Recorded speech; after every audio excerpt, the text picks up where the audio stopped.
Hello everyone. So once again I welcome you all, and in today's class we are going to start another topic, and that is what we call the age of revolutions 1830 to 1848. तो ये जो period रहने वाला है 1830 से लेकर 1848 का जो पीरियड रहने वाला है यूरोपियन हिस्ट्री के पर्सपेक्टिव से अगर देखा जाए तो ये काफ़ी इंपॉर्टेंट पीरियड है। और इसको हमें जो एज ऑफ रेवोल्यूशंस भी है जो कहते हैं। तो इसका मतलब ये हो गया कि इस पीरियड में हमें जो यूरोप के अलग अलग पार्ट्स पर हमें रेवोल्यूशंस हैं जो देखने को मिलेंगी। जैसे कि अगर हम बात करें ओटोमन एम्पायर की अगर बात कर लें, पोलैंड की अगर बात कर लें, आयरलैंड की अगर बात कर लें, जर्मनी की बात कर लें, इवन अगर हम बात कर लें जो इटालियन जो प्रोविंसेस हैं उनकी अगर बात कर लें, तो यहाँ पर इवन जो बेल्जियम की अगर हम बात करें तो यहाँ पर हम क्या देखेंगे कि यहाँ पर हमें रेवोल्यूशन है जो देखने को मिलेगी, यहाँ पर जो अपराइजिंग्स हमें देखने को मिलेगी। और इन अपराइजिंग की जो शुरुआत है वो वंस अगेन है जो वो कहाँ से शुरू होती है, फ्रांस से है जो इसकी शुरुआत है जो होती है। फ्रांस में जो 1830 जुलाई में वहाँ पर जो अपराइजिंग होती है और उसका जो इम्पैक्ट है जो पूरे यूरोप पर हमें देखने को मिलता है। तो ये जो पूरा जो सीन है, ये पूरा जो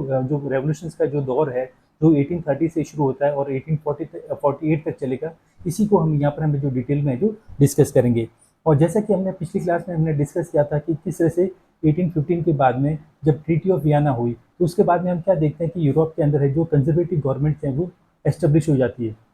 और ये जो कंजर्वेटिव जो रेजिम्स थी धीमे धीमे इन्होंने जो अपनी पावर है उनको कंसोलिडेट करना है जो शुरू कर दिया था after the treaty of Vienna. और इसके साथ ही हमें क्या देखने को मिलता है कि जो लिबरलिज्म की अगर हम बात करें या जो नेशनलिज्म की अगर हम बात करें, ये दोनों चीज़ें जो लिबरलिज्म हो गया इवन जो nationalism they came to be increasingly associated with revolutions. ये दोनों चीज़ें जो रेवोल्यूशंस के साथ में जो जुड़ जाती हैं। तो कहने का मतलब हो गया अगर जो नेशनलिज्म की बात करें या जो नेशनलिस्ट थे उनको भी अगर अपने टारगेट है जो अचीव करने हैं, तो उनके लिए जो रेवोल्यूशन है जो एक जरिया थी जिसके जरिए वो अपने टारगेट है उसको अचीव कर सकते थे। इसी तरह से अगर हम लिबरल्स की भी अगर बात करें तो उनको भी अपने जो टारगेट्स है उनको अचीव करना है, तो उसके लिए भी है जो उन्होंने रेवोल्यूशन का है जो सहारा लिया है। और ये मैं बात कर रहा हूँ जो ओटोमन एम्पायर की अगर बात कर रहा हूँ, पोलैंड की बात कर रहा हूँ, जर्मनी की बात कर रहा हूँ, जो इटालियन जो प्रोविंसेस है उनकी बात कर रहा हूँ, और इवन जो बेल्जियम की अगर बात कर रहा हूँ, तो यहाँ पर हमें क्या देखने को मिलेंगे कि हमें जो यहाँ पर रेवोल्यूशन है जो हमें देखने को मिलेगी।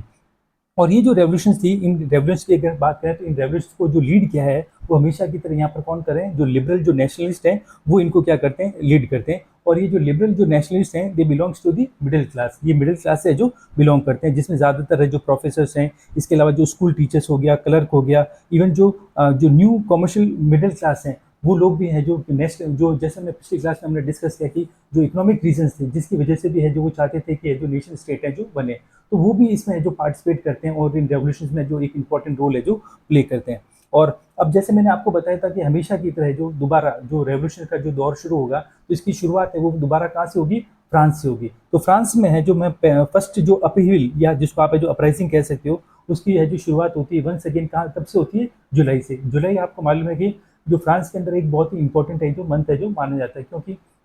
इससे पहले जो रेवोल्यूशन हुई थी 1789 में वो भी है जो 14 जुलाई को हुई थी। और दोबारा है जो हम देखते हैं कि जो यूरोप के अंदर है जो रेवोल्यूशन का जो दौर है दोबारा है जो कहाँ से शुरू होता है, वो फ्रांस से है जो शुरू होता है। और जैसा कि हमने देखा था आपको मालूम है कि जो ट्रीटी ऑफ वियना के बाद में हम क्या देखते हैं कि वहाँ पर है जो जो बॉर्बन फैमिली है उसको है जो रिस्टोर है जो कर दिया गया था। और जैसे मैंने आपको बताया कि इस बॉर्बन फैमिली की अगर हम बात करें तो जो लुइस 18 थे उनको है जो एम्परर है जो डिक्लेयर किया गया। और जो लुइस 18 का जो पीरियड था वो 1815 से लेकर है जो 1824 है जो उनका पीरियड था। उसके बाद में फिर जो चार्ल्स 10 है ये है जो नए एम्परर है जो बनते हैं, और इनका जो पीरियड है वो 1824 से लेकर है जो 1830 तक है जो इनका पीरियड है जो चलता है। लेकिन हम क्या देखते हैं कि जो जुलाई में 1830 में जब फ्रांस के अंदर है जो रेवोल्यूशन होती है तो दोबारा जो मोनार्की है उसको है जो उसको हटा दिया जाता है। फ्रांस को है जो एक कॉन्स्टिट्यूशनल मोनार्की है जो डिक्लेयर है जो कर दिया जाता है। और इसमें जो लुइस फिलिप है उनको है जो हेड है जो बना दिया जाता है। और ये सारा जो जो रेवोल्यूशन है ये कौन लेकर आए थे, ये फ्रांस के अंदर है जो दोबारा जो लिबरल जो रेवोल्यूशनरीज हैं इन्होंने ये सारा काम है जो किया था। और यहाँ पर हमें एक इंपॉर्टेंट स्टेटमेंट है जो हमें देखने को मिलता है किसका, ऑस्ट्रियन जो चांसलर थे जिनका नाम था ड्यूक मेटरनिक, जिनके बारे में हमने पहले भी डिस्कस किया था कि जो ट्रीटी ऑफ वियना है उसको ये क्या करते हैं, होस्ट करते हैं। उनका एक इंपॉर्टेंट स्टेटमेंट है फ्रांस को लेकर, और वो क्या स्टेटमेंट दे रहे हैं, when France sneezes the rest of the Europe catches cold. मतलब कि जब फ्रांस है जो स्नीज करता है, मतलब फ्रांस है जब छींकता है, तो उसके बाद में हम क्या देखते हैं कि जो पूरा जो यूरोप है वो ठंड की या कोल्ड की जो गिरफ्त है उसमें वो आ जाता है। तो इसका सिंपल मीनिंग ये है कि जो फ्रांस में आज हो रहा है उसका इम्पैक्ट है जो पूरे यूरोप पर है जो क्या इम्पैक्ट है जो पड़ने वाला है। तो इस तरह का स्टेटमेंट है जो ड्यूक मैटरनिक है उन्होंने जो फ्रांस को लेकर है जो दिया था। अब उसका जैसे कि इसका इम्प्लीकेशन, इसका जो इम्पैक्ट है वो हमें इमीडिएटली जो देखने को मिलता है। और जुलाई में ही हम क्या देखते हैं कि जो बेल्जियम है उसकी जो कैपिटल है जिसका नाम है ब्रुसेल्स, वहाँ पर है जो एक है जो रेवोल्यूशन होती है, जो लिबरल्स से वहाँ पर एक रेवोल्यूशन है जो उसको ऑर्गेनाइज करते हैं। और ये जो बेल्जियम था आपको मालूम है वो सेपरेट हो जाता है, किससे सेपरेट हो जाता है, यूनाइटेड किंगडम ऑफ नीदरलैंड से क्या हो जाता है, सेपरेट है जो हो जाता है। और जैसे हमने पहले पिछली क्लास में हमने डिस्कस भी किया था कि जो किंगडम ऑफ नीदरलैंड है इसको एस्टेब्लिश किया था after the treaty of Vienna, उसके बाद में इसको एस्टेब्लिश है जो किया गया था। अब हम एक बहुत ही इंपॉर्टेंट इवेंट है उसके बारे में हम डिस्कस करेंगे और देखेंगे कि किस तरह से ये जो इवेंट है ये मोबिलाइज करता है nationalist sentiments among the educated elite across the Europe. और ये जो इवेंट है ये इवेंट था ग्रीक वार ऑफ इंडिपेंडेंस। तो अगर हम बात करें तो ग्रीस की अगर हम बात करें तो ग्रीस है जो 15th सेंचुरी से है जो ओटोमन एम्पायर के पास में था या उसके कंट्रोल में था। और यहाँ पर हम देखते हैं कि 1821 से ये है जो वहाँ के जो नेशनलिस्ट है वो स्ट्रगल कर रहे थे, किसके लिए, इंडिपेंडेंस के लिए, जो वहाँ पर है जो स्ट्रगल है जो कर रहे थे। इवन जो ग्रीक्स जो कि एग्जाइल में थे और साथ ही साथ जो वेस्टर्न यूरोपियंस हैं इन सभी लोगों के मन में है जो एक सिंपैथी थी, किसको लेकर, जो एंशिएंट ग्रीक कल्चर है उसको लेकर है जो सिंपैथी थी। साथ ही साथ अगर हम देखें इवन जो पोइट्स हैं और जो आर्टिस्ट हैं ये सभी लोग हैं जो ग्रीस है उसको वो है जो क्रेडल मानते थे, यूरोपियन सिविलाइजेशन की क्रेडल है जो मानते थे। और इसकी वजह से है जो इन लोगों को है जो वो मोबिलाइज कर रहे थे कि वो है जो स्ट्रगल कर सके, किसके अगेंस्ट में वो स्ट्रगल कर सके, जो मुस्लिम एम्पायर या जो मुस्लिम किंगडम है उसके अगेंस्ट में वो स्ट्रगल है जो कर सके। और जैसा कि हम देखते हैं कि उस समय अगर हम बात करें जो 1820s की अगर हम बात करें तो जिस तरह से ओटोमन एम्पायर है वो वहाँ पर है जो वहाँ के जो ग्रीक्स हैं उनको वो परसिक्यूट कर रहे थे या जिस तरह से उनको ऑपरेस्ट कर रहे थे वो बिल्कुल भी है जो छुपा हुआ नहीं था। जैसा कि अगर आप है जो जो फिगर 8 है तो वहां पर आप देखोगे कि एक फ्रेंच जो पेंटर है जिनका नाम है यूजिन डेलाक्रोइज, और उन्होंने जो एक पेंटिंग के जरिए है जो उन्होंने उस टॉर्चर को या उस सफरिंग को है जो बताने की कोशिश की है। और इस पेंटिंग का नाम है द मैसेकर एट चियोस। और ये जो चियोस की अगर बात करें तो ये जगह कहाँ पर है, ग्रीस के अंदर है, जहाँ पर है जो इस पेंटिंग के जरिए उन्होंने ये बताया कि किस तरह से वहाँ पर जो विमेन्स है इवन जो चिल्ड्रंस है वो सफ़र कर रहे थे। और किसके हाथों वो सफ़र कर रहे थे, वो टर्किश है उन लोगों के हाथों वो सफ़र कर रहे थे, किस तरह से उन लोगों का है जो उनको ऑपरेस्ट किया जा रहा था या उनको किस तरह से उनको प्रोसिक्यूट है जो किया जा रहा था। और इस 1824 की अगर हम बात करें जो ये वहाँ पर जो जेनोसाइड हुआ या वहाँ पर जो मासिकर हुआ एट चियोस, लगभग है जो 20,000 के करीब है जो ग्रीक्स है उनको है जो मार दिया जाता है। तो इस तरह से है जो एक सिंपैथी है जो क्रिएट है जो करने की कोशिश है जो की जा रही थी। और इसी चेन में हम क्या देखते हैं कि जो एक इंग्लिश पोइट है जिनका नाम है लॉर्ड बायरन, और ये जो लॉर्ड बायरन है ये फंड है जो इकट्ठा करते हैं, ऑर्गेनाइज करते हैं, और वो है जो खुद है जो लड़ने के लिए जाते हैं, कहाँ पर, ग्रीस में जाते हैं लड़ने के लिए। और अल्टीमेटली क्या होता है, लेकिन 1824 में उनकी जो फीवर की वजह से उनकी क्या हो जाती है, डेथ है जो हो जाती है। फाइनली हम क्या देखते हैं कि एक ट्रीटी ऑफ कॉन्स्टेंटाइनोपल होती है, और ये जो ट्रीटी ऑफ कॉन्स्टेंटाइनोपल है जो 1832 में है जो होती है, और इस तरह से जो ग्रीस है वो फाइनली है जो उसको इंडिपेंडेंस है जो मिल जाती है। ओके, और ग्रीस है उसको एक रिकॉग्नाइज किया जाता है as a nation state.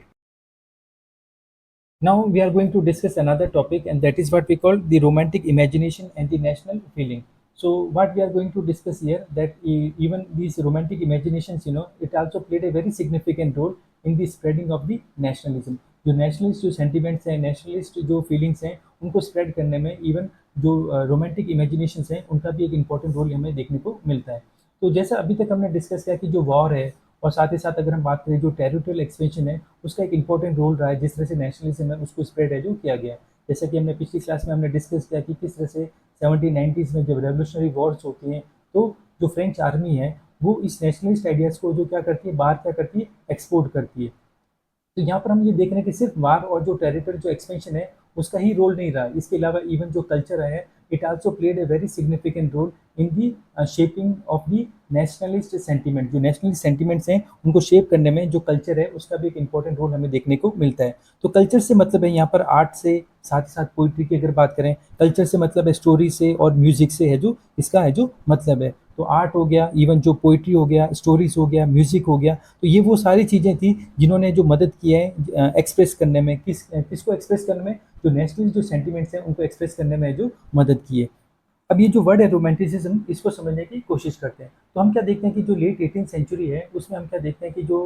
Art और जो लिटरेचर का जो फील्ड है उसमें एक है जो कल्चरल है जो मूवमेंट होता है, और इसी मूवमेंट को हम क्या कहते हैं, रोमांटिसिज्म है जो कहते हैं। और जैसा कि अगर हम देखें कि जो 15th सेंचुरी के बाद में हम क्या देखते हैं कि यूरोप में बहुत सारे डेवलपमेंट्स हुए, स्पेशली अगर हम बात करें साइंस और टेक्नोलॉजी में काफ़ी ज़्यादा डेवलपमेंट हुए। तो उसके बाद में हम क्या देखते हैं कि यूरोप में है जो स्पेशली जो साइंस हो गया, जो रीजन हो गया, उसको अननेसेसरी बहुत ज़्यादा उसको है जो उसको ग्लोरीफाई है जो किया जाने लगा। तो इन सब रीजंस की वजह से हम क्या देखते हैं कि एक है जो मूवमेंट है जो शुरू हुआ है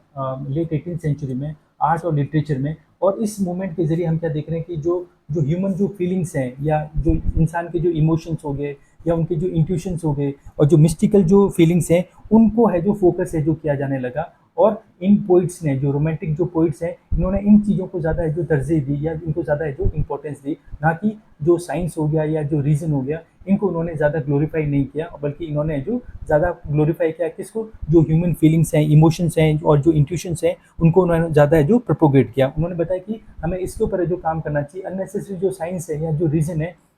उसमें है जो बिल्कुल भी नहीं जाना चाहिए। ठीक है। और जिस तरह से इंडस्ट्रीज है जो लगना शुरू हुई, इंडस्ट्रियल रेवोल्यूशन शुरू हुई, तो उसके बाद में जो इंसान की जो फीलिंग थी वो कहीं ना कहीं है जो खत्म हो चुकी थी। तो उसकी वजह से हम क्या देखते हैं कि इन्होंने है जो ये पोइट्स से या जो ये जो आर्टिस्ट है इन्होंने दोबारा है जो जो ह्यूमन जो फीलिंग्स हैं, इमोशंस हैं, इंट्यूशंस हैं, इनके ऊपर उन्होंने काम करना है जो शुरू किया गया। इंसान कहीं ना कहीं है जो इंडस्ट्रियल रेवोल्यूशन के बाद में काफ़ी ज़्यादा है जो एक सख्त हो चुका था, हार्ड हो चुका था, उनकी जो फीलिंग्स है जो खत्म हो चुकी थी। तो उन फीलिंग को है जो दोबारा है जो रिवाइव करने की है जो कोशिश है जो इन रोमांटिक जो आर्टिस्ट थे और पोइट्स हैं उन्होंने दोबारा है जो करने की कोशिश की। और इनका ये एफर्ट था कि वो एक है जो एक क्रिएट करे एक सेंस को जो कि और ये सेंस किसका होगा, ये कलेक्टिव हेरिटेज का होगा और जो कॉमन कल्चर पास्ट का होगा। और जैसा कि आप लोगों को मालूम होगा कि ये जो सेंस है,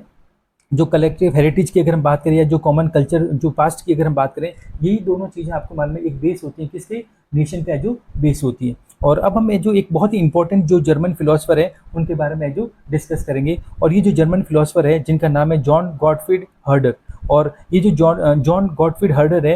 इनका ये मानना था कि जो ट्रू जर्मन कल्चर है, अगर हमें सही मायने में जो जर्मन कल्चर अगर हमें देखना है तो वो हमें देखने को मिलेगा किसमें, जो आम जो लोग हैं, जो कॉमन पीपल है, उन लोगों में हमें देखने को मिलेगा। और जो कॉमन जो पीपल है उनके लिए एक टर्म है जो यूज हुई है and that is what we call दास वॉल। और इसी तरह से अगर हम देखें जो फोक सॉन्ग हो गए, फोक पोइट्रीज हो गई और जो फोक डांस है, ये सारी वो चीज़ें हैं जिसके ज़रिए जो नेशन है उसको क्या किया जा सकता है, उसको पॉपुलराइज किया जा सकता है या उसको एक्सप्रेस है जो किया जा सकता है। कहने का मतलब ये सारी चीज़ें जो एक नेशन की क्या होती है, पहचान होती है। जैसे कि अगर हम इंडिया की अगर बात करें तो हमारा जो कल्चर हो गया, हमारा जो पास्ट हो गया, ठीक है, हमारी जो लैंग्वेज हो गई, हमारी जो फूड हैबिट्स हो गई, हमारा जो ड्रेस हो गया, ये सारी चीज़ें हमारी क्या है, हमारी आइडेंटिटी है, हमारी है जो पहचान है। तो इसी तरह से जो अगर ये जो जर्मन जो फिलोसफर है जिनका नाम है जॉन गॉटफ्रीड, उनका ये मानना था कि जो फोक सॉन्ग है, फोक पोइट्रीज हैं, फोक डांस हैं, ये सारी की सारी जो चीज़ें हैं वो एक वो ट्रू स्पिरिट है किसका, नेशन का। ठीक है। और जिसके लिए एक टर्म उन्होंने यूज़ किए हैं, ट्रू स्पिरिट ऑफ नेशन के लिए एक टर्म इस्तेमाल की जिसको हम कहते हैं वोल्गाइस्ट। और इनके जरिए एक नेशन है उसको हम क्या कर सकते हैं, एक्सप्रेस है जो कर सकते हैं। और इसी रीज़न की वजह से उनका ये मानना था कि हमें ये सारी जो फोक डांस हो गया, फोक पोइट्रीज हो गया, ये सारी चीज़ों को हमें क्या करना चाहिए, उसको है जो उसको कलेक्ट करना चाहिए और उसको रिकॉर्ड है जो करना चाहिए। क्योंकि यही सारी जो चीज़ें हैं, ये है जो फोक जो कल्चर है, यही इसी के ऊपर है जो एक जो नेशन है वो क्या होता है, बिल्ड होता है। इवन हम क्या देखते हैं कि जो नेशनलिस्ट जो सेंटिमेंट्स हैं उनको स्प्रेड करने में या उनको शेप करने में जो वर्नाकुलर लैंग्वेजेस हैं और साथ ही साथ जो लोकल जो फोकल रहा है उनका भी एक इंपॉर्टेंट रोल हमें देखने को मिलता है। तो सबसे पहले अगर हम बात करें कि जो वर्नाकुलर लैंग्वेजेस से मतलब क्या होता है, तो vernacular languages means these are those languages which are spoken in a particular area. जो एक पर्टिकुलर जो एरिया है, एक पर्टिकुलर जो टेरिटरी, वहाँ पर जो लैंग्वेज जो बोली जाती है उसी को हम क्या कहते हैं, वर्नाकुलर लैंग्वेज। तो वर्नाकुलर लैंग्वेज से मतलब होता है जो एक जो लोकल लैंग्वेज है उससे आप इसका मीनिंग है जो निकाल सकते हो। तो दूसरी तरफ अगर हम बात करें जो लोकल जो फोकल रहा है उससे मीनिंग होता है जो ट्रेडिशनल जो स्टोरीज हैं और जो बिलीफ्स हैं उससे हमारा है जो मतलब होता है। और तो इस तरह से हम देखते हैं कि जो जिस तरह से एम्फोसिस है जो दिया जा रहा था जो लोकल फोकल रहा के ऊपर और साथ ही साथ जो वर्नाकुलर लैंग्वेजेस के ऊपर, तो इससे ना सिर्फ जो एंशियंट जो नेशनल जो स्पिरिट है उसको है जो रिकवर है जो करने की कोशिश है जो की जा रही थी, बल्कि इसी के जरिए हम क्या देखते हैं कि जो मॉडर्न जो नेशनलिस्ट मैसेज है उसको है जो अपनी ऑडियंस तक है जो पहुंचाने की कोशिश है जो की जा रही थी। और जो ज़्यादातर जो ऑडियंस थी वो कौन थी, वो ज़्यादातर वो ऑडियंस थी जो कि ज़्यादातर है जो क्या थी, इलिटरेट थी। और इसी तरह से हमें जो पोलैंड के केस में भी हमें देखने को मिलता है। और पोलैंड की अगर हम बात करें तो ये हम क्या देखते हैं कि जो लेट 18th सेंचुरी है तो वहाँ पर हमें क्या देखने को मिलता है कि जो पोलैंड है उसका जो पार्टीशन होता है। और उस समय जो यूरोप की जो तीन बड़ी जो पावर थी उसमें जो रशिया हो गया, प्रशिया हो गया और ऑस्ट्रिया हो गया, वो पोलैंड का क्या करती है, पार्टीशन है जो करती है। अगर हम पोलैंड की अगर बात करें, उसकी अगर हिस्ट्री की अगर बात करें तो पोलैंड है जो कभी भी है जो इंडिपेंडेंट है जो नहीं रहा है। और लेकिन हम देखें कि जो पोलैंड के अंदर जो म्यूज़िक हो गया और जो लैंग्वेज हो गया, इसने हमेशा जो वहाँ की जो नेशनलिस्ट जो फीलिंग्स थी, उसको हमेशा उसने क्या रखा है, ज़िंदा है जो रखा है। अब यहाँ पर हम एक बहुत ही इंपॉर्टेंट जो म्यूजिशियन है, एक आर्टिस्ट हैं पोलैंड के, जिनका नाम है कारोल क्रुपिंस्की। उनका नाम है कारोल क्रुपिंस्की। इन्होंने क्या किया कि जो नेशनल जो स्ट्रगल है उसको उन्होंने एक्सप्रेस किया, किसके जरिए, ओपेरा के जरिए, और साथ ही साथ है जो म्यूजिक के जरिए। तो ओपेरा का मीनिंग होता है जो म्यूजिकल जो ड्रामा होता है, उसी को हम क्या कहते हैं, ओपेरा कहते हैं। और ओपेरा हो गया और म्यूजिक हो गया, उसके जरिए उन्होंने जो नेशनल स्ट्रगल है उसको एक्सप्रेस करने की है जो कोशिश की है। और साथ ही साथ हम देखते हैं कि जो दो इम्पोर्टेंट जो फॉर्म्स थी डांस की, इसमें फोक डांस की जो दो इम्पोर्टेंट जो फॉर्म्स हैं, एक हो गया पोनोलाइज हो गया और दूसरा हो गया मंजूर का। ये दोनों जो फॉर्म्स है डांस की, they become the nationalist symbol, ये नेशनल सिंबल है जो बन जाती है। जैसे कि अगर हम बात करें कि महात्मा गांधी ने जिस तरह से जो स्पिनिंग व्हील है, जो चरखा है, उसका उन्होंने यूज़ किया था, और वो इंडिकेट करता था किसको, सेल्फ रिलायंस को जो इंडिकेट करता था। तो इस तरह से जो चरखा था वो हमारे जो आज़ादी का जो मुहिम थी या जो आज़ादी का जो मूवमेंट था उसकी वो पहचान है जो बन चुका था। तो इसी तरह से अगर हम यहाँ पर देखें तो जो ये दो फोक डांसेज हैं, एक पोनोलाइज हो गया और जो मंजूर का हो गया, they become the part of nationalist symbol. Poland के दो इंपॉर्टेंट है जो नेशनल सिंबल है जो बन जाते हैं।